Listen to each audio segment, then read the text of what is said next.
Assalamualaikum warahmatullahi wabarakatuh. Welcome back to the English lesson. Okay, class, how are you today? I hope you fine all. Okay, before opening our studying now, let us read basmalah together. Bismillahirrahmanirrahim. Okay, for today we are going to discuss about present perfect tense. Ya, jadi untuk hari ini kita akan belajar tentang present perfect tense. Then, what is present perfect tense? Ya, present perfect tense adalah suatu tenses atau struktur bahasa yang menggambarkan tentang suatu kejadian yang terjadi pada masa lampau tetapi masih ada hubungannya dengan waktu yang sekarang. Kalau kita bisa melihatnya di sini ada sebuah bagan present perfect tense biar kalian lebih paham. Jadi untuk present perfect tense itu menggunakan auxiliary kata kerja bantu has or have yang mana setelah itu diikuti oleh past participle atau menggunakan kata kerja ketiga. Kemudian bisa kalian lihat di situ untuk waktunya past itu adalah waktu lampau, kemudian di situ present berarti sekarang, kemudian future. Jadi untuk present perfect tense itu adalah sebuah aktivitas ya, aktivitas yang mulainya itu sudah lampau, sudah dari dulu tetapi masih berlanjut hingga present atau hingga saat ini. Oke, I have taught in Masama for 7 years. Ini adalah contohnya yang artinya saya telah mengajar di Masama selama 7 tahun. Jadi kalimat ini menunjukkan present perfect tense. Yang mana kalimat itu bahwasanya saya mengajar itu sudah lama, sudah dari 7 tahun yang lalu dan sampai sekarang saya masih mengajar, seperti itu. And then the second example, you have studied in Masama since 2 years ago. Yang artinya adalah kamu belajar di Masama sejak 2 tahun yang lalu. Jadi kamu itu belajar di sini atau bersekolah di Masama itu sudah sejak dari 2 tahun yang lalu. Ini adalah contoh daripada present perfect tense. Oke.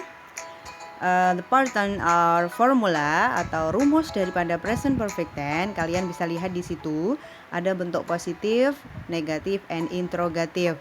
Untuk bentuk positif kalian bisa menggunakan subject, setelah itu adalah have dan kemudian verb 3 ya.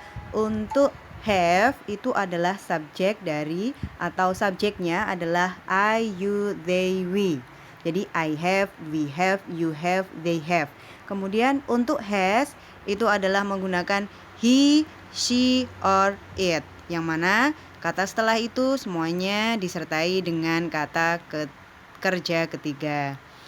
Kemudian untuk contoh kalimat di sini untuk yang bentuk positif, they have lived in Jakarta for a long time. He has learned English for 1 year. Kemudian untuk negatifnya yaitu sama rumusnya, perbedaannya hanya menambahkan kata not saja setelah auxiliary verb yaitu have or has ditambah kata not. Yang setelah itu ditambah dengan kata kerja ketiga.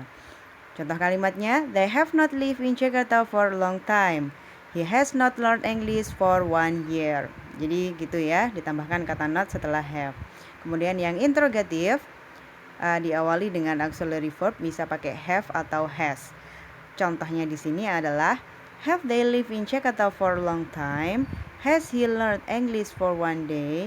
Oke, jadi dari rumus ini yang bisa kalian ingat adalah untuk present perfect tense itu kata kerja bantunya menggunakan have sama has dan setelah itu menggunakan kata kerja ketiga yaitu pakai atau kata lainnya adalah verb 3. Let's we identify the structure. Mari kita identifikasi struktur dari kalimat yang bentuknya present perfect tense. Di sini ada they have lived in Jakarta for a long time. Mereka tinggal di Jakarta sudah lama gitu ya, untuk beberapa lama seperti itu. They di situ adalah subjek, have adalah auxiliary verb, live di situ adalah verb 3. In Jakarta for a long time di situ adalah complement atau pelengkap. Kemudian untuk kalimat negatif, they have not lived in Jakarta for a long time. Mereka tidak tinggal di Jakarta untuk beberapa waktu yang lama atau lama sekali. They di situ adalah subjek, have di situ auxiliary verb, Kemudian not adalah not, live, verb 3. Kemudian in Jakarta for a long time adalah complement atau pelengkap. And the last, the interrogative sentence, have they lived in Jakarta for a long time? Apakah mereka tinggal di Jakarta untuk waktu yang lama? Nah, have di situ adalah auxiliary verb, kemudian they subject, live di situ adalah verb 3, in Jakarta for a long time adalah complement. Jadi di sini silahkan kalian ingat-ingat penggunaan daripada atau struktur daripada present perfect tense. Kemudian the function of present perfect tense are, fungsi daripada present perfect tense itu adalah yang pertama untuk menjelaskan suatu kejadian yang dimulai pada masa lampau atau past dan masih berlanjut sampai sekarang. Yang contohnya, we have lived in New York for 3 years. Kita telah tinggal di New York selama 3 tahun. And the second, untuk menjelaskan kejadian yang dimulai dan berakhir di masa lampau dan efeknya itu masih berlanjut sampai sekarang. For example, I have tasted the cake. Saya masih bisa merasakan rasa kue itu. And the third, untuk menunjukkan bahwa suatu kejadian terjadi berulang kali di masa lampau. For example, I have read the book several times. Saya sudah membaca buku itu beberapa kali. And then the last one, untuk mengungkapkan kejadian yang baru saja terjadi atau dilakukan. For example, they have just announced the winner. Mereka baru saja mengumumkan pemenangnya. Oke, fungsi-fungsi ini atau kegunaan dari present perfect tense bisa kalian dalami lagi, pelajari lagi di buku kalian. And for and since, apa itu for and since? Biasanya dalam sebuah kalimat present perfect tense itu banyak sekali ada kata for sama since. Sebenarnya apa sih for sama since itu? Apa sih perbedaannya? Oke, kalau for itu adalah untuk menunjukkan durasi waktu, ya. Jadi contohnya, I have taught in Masama for 7 years. Jadi saya telah mengajar di Masama untuk atau selama 7 years, selama 7 tahun. Jadi lebih ke durasi waktunya seperti itu.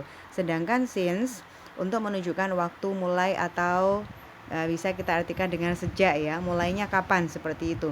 You have studied in Masama since 2 years ago. Kamu telah belajar di Masama sejak 2 tahun yang lalu. Okay, I think enough here for today. And let's say hamdalah together. Alhamdulillahirabbil alamin. Don't forget to study hard, all my students. Keep healthy. Good luck for you. And keep spirit. And the last I say you, wassalamualaikum warahmatullahi wabarakatuh.